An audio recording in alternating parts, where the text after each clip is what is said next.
اگر آپ نے جرم کی بابت اپنے متعلقہ تھانہ کے اندر بذریعہ درخواست اطلاع دے دی، ہر قانونی پہلو آپ نے اس درخواست کے اندر پورا کیا، اور جو پولیس کی بنائی ہوئی ایس او پی ہے جس کے تحت پولیس ایف آئی آر رجسٹرڈ کرتی ہے، وہ تقاضے بھی آپ نے مکمل پورے کیے، اس کے باوجود پولیس نے آپ کی ایف آئی آر کو درج نہیں کیا۔ اس کے بعد جو نیکسٹ سٹیج میں نے بتائی تھی وہ یہ تھی کہ ہائی آفیشلز کو آپ نے اپلیکیشن دینی ہے، جس سے مراد ڈی ایس پی صاحب، اے ایس پی صاحب، سی پی او صاحب، یا جس متعلقہ جگہ کے اوپر آپ رہ رہے ہیں اگر وہاں پہ سی پی او صاحب نہیں ہے تو ڈی پی او صاحب کو اپلیکیشن دینی ہے۔ اور اگر ہائی آفیشلز بھی آپ کے اس معاملے کے اوپر جو جرم کی آپ نے اطلاع دی ہے اس کے اوپر ایف آئی آر درج نہیں کرتے تو پھر آپ کے پاس کیا ریمیڈی موجود ہے۔ آج ہمارا یہ موضوع ہے، جو پریویس سیریز چل رہی تھی اس کو کمپلیٹ کرتے ہوئے ہم چلتے ہیں، جو آپ کو میں گائیڈنس دے رہا تھا کہ ایف آئی آر کو رجسٹرڈ کس طرح کرا سکتے ہیں، قانونی کیا ہمارے پاس پہلو موجود ہیں جو ہم سٹیپ بائی سٹیپ لے کے اور اپنی ایف آئی آر کو رجسٹرڈ کرا سکتے ہیں اگر پولیس ہماری ایف آئی آر کو قانونی طور پہ رجسٹرڈ نہیں کر رہی۔ آج کا جو ہمارا موضوع ہے وہ یہ ہے کہ ہم عدالت حضور سے کس طرح اس معاملے کے اوپر رجوع کر سکتے ہیں، لاء کے اندر کیا چیز اویلیبل ہے، کون سا سیکشن ہے جس سیکشن کو یوز کر کے اپنی ایف آئی آر کو رجسٹرڈ کروا سکتے ہیں۔ My name is Syed Ali Tayyab Kazmi, advocate high court. Welcome to attorney official, your go to channel for legal insights and advise.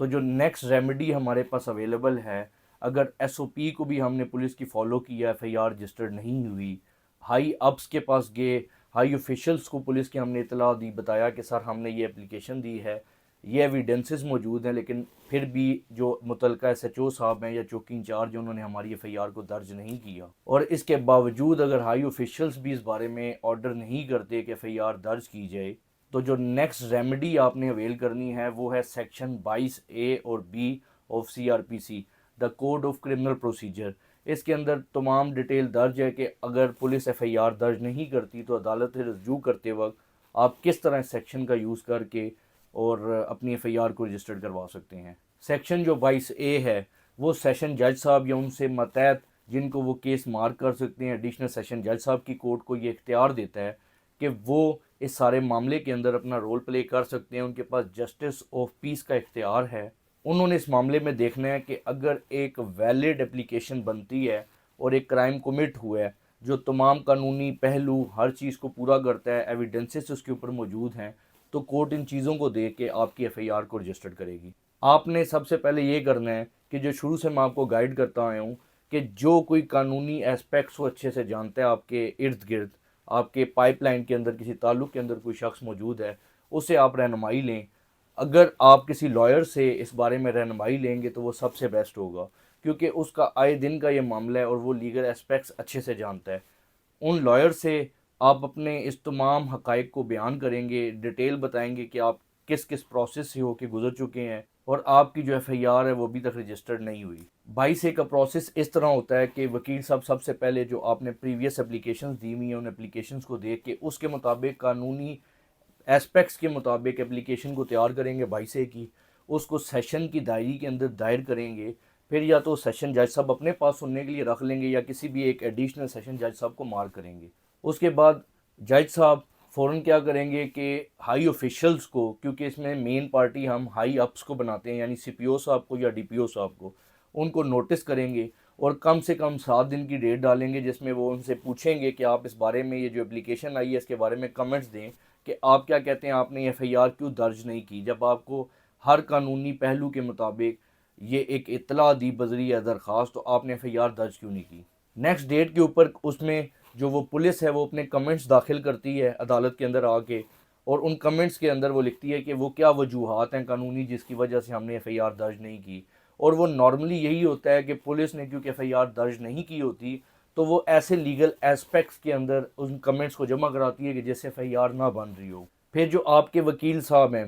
وہ ان کمنٹس کے اندر سے لیکوناز لوپ ہول ڈھونڈ کے اور جو آپ کا موقف ہے وہ آرگومنٹ کے ذریعے عدالت حضور میں پیش کریں گے، اور عدالت ان تمام پہلوؤں کو دیکھ کے، قانون کو دیکھ کے اور جو ایویڈنسز آپ پرووائڈ کر کے انہیں دیکھ کے اور اس کے بعد ایف آئی آر رجسٹرڈ کرنے کا آرڈر کرے گی۔ اب جو جنرل لا میں نے آپ کے سامنے پہلے بھی ایکسپلین کیا، بتایا کہ سیکشن 154 ہے، جو آپ ہماری پلے لسٹ موجود ہے کرمنل گائیڈنس کے نام سے، اس کے اندر بھی دیکھ سکتے ہیں کہ یہ سیریز چل رہی ہے۔ اس کے اندر پریویس ویڈیو کے اندر بھی میں نے بتایا کہ 154 آف CRPC بالکل واضح ہے کہ کرمنل کسی بھی اوفینس کی اطلاع ملتی گئی تو پولیس ڈیوٹی باؤنڈ ہے کہ اس نے FIR رجسٹرڈ کرنی ہے اور انویسٹیگیشن نہیں کر سکتی.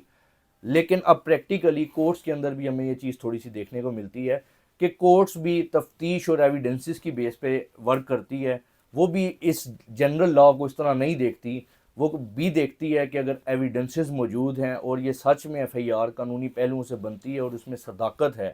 یہ جھوٹ پہ مبنی نہیں ہے، یہ خود ساختہ نہیں ہے، تو تب جا کے کورٹس آرڈر کرتی ہیں. جبکہ لا کے مطابق جو جنرل لا ہے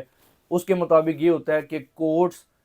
154 سیکشن آف CRPC سے باہر جا ہی نہیں سکتی. کورٹس کا کام ہے کہ فوراً اطلاع ملی، پولیس جو مرضی کمنٹس دے رہی ہے،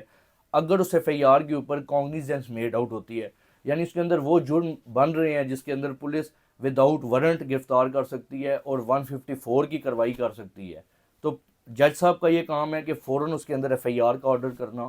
تو یہ نیکسٹ ریمیڈی آپ کے پاس موجود ہے جسے کہتے ہیں بائی سے لگانا. ریٹ بھی سے کچھ لوگ کہتے ہیں اپنے لفظوں میں، لیکن یہ پٹیشن بائی سے ہوتی ہے جو ہم بیفور دا سیشن کورٹ لگاتے ہیں. یہ وہ ریمیڈی ہے جس میں ہم اپنی اپلیکیشن کے اوپر کورٹ سے رجوع کر کے اپنے وکیل صاحب کے ذریعے FIR کو رجسٹرڈ کرا سکتے ہیں. اب کچھ لوگ اس میں یہ کرتے ہیں کہ ان کو ہائی آفیشلز کے اوپر یقین نہیں ہوتا، وہ سمجھتے ہیں کہ ہم انکوائریوں میں ڈلتے رہیں گے، آلریڈی ہم نے SOP اتنی فالو کی ہے لیکن ہماری FIR رجسٹرڈ نہیں ہوئی، تو وہ فوراً ہائی اپس کو جب اپلیکیشن دیتے ہیں کمپلینٹ اپنی، اور فوراً اسی وقت جو ہے وہ بائی سے اپنے وکیل صاحب کے ذریعے داخل کرا دیتے ہیں. اس سے یہ فائدہ ہوتا ہے کہ جب یہ 7 دن کا ٹائم ہوتا ہے جس میں پولیس کو نوٹس کیے جاتے ہیں کمنٹس کے لیے، تو اس دوران پولیس دونوں فریقین کو لازمی بلاتی ہے اور دوبارہ سے ان کا موقف سنتی ہے، اور اس کے مطابق اگر FIR بنتی ہو تو پولیس FIR کا بھی آرڈر کرتی ہے، کیونکہ اب اسے پتہ ہے کہ اس نے عدالت حضور سے رجوع کر لی ہے اور عین قانونی تقاضوں کے مطابق اگر یہ FIR بنتی ہے تو ہائی آفیشلز، اس میں SSP انویسٹیگیشن ایک ڈپارٹمنٹ موجود ہے پورا، وہ اس معاملے کو غور و فکر سے دیکھتا ہے اور دیکھنے کے بعد اگر FIR بنتی ہو تو اس 22A کے دوران بھی FIR کا آرڈر کر دیتے ہیں. اگر وہ آرڈر ہائی آفیشلز خود سے کر دیں اس 22A کے دوران تو پھر ہمیں 22A واپس لینی پڑتی ہے، کیونکہ ہمارا جو مقصد ہے FIR رجسٹرڈ کرانے کا وہ کمپلیٹ ہو چکا ہوتا ہے. یہ جو سیکشن 22A ہے اس میں اور بھی کافی چیزیں ہیں کہ اگر کوئی انویسٹیگیشن آفیسر انویسٹیگیشن صحیح نہیں کر رہا تو تب بھی ہم انویسٹیگیشن کو چینج کرانے کے لیے اس 22A میں جا سکتے ہیں. اگر کسی ملزم کو آپ کے FIR کے اندر اریسٹ نہیں کیا جا رہا تب بھی اس 22A کے ذریعے ہم اپنا مقصد پورا کر سکتے ہیں. اگر آپ کو یہ ویڈیو انفارمیٹیو لگی تو اپنے دوستوں سے اور عزیز و اقارب سے شیئر کیجئے گا اور اس چینل کو سبسکرائب کیجئے گا، کیونکہ یہ محنت کر کے آپ کو لیگل اویئرنس دینے کی خاطر یہ ویڈیو بنائی جا رہی ہیں. تو آپ میرا ساتھ دیں، اس چینل کو سبسکرائب کریں تاکہ میں یہ ویڈیو خوشی سے اور بناتا رہوں اور آپ لوگوں کو لیگل اویئرنس دیتا رہوں.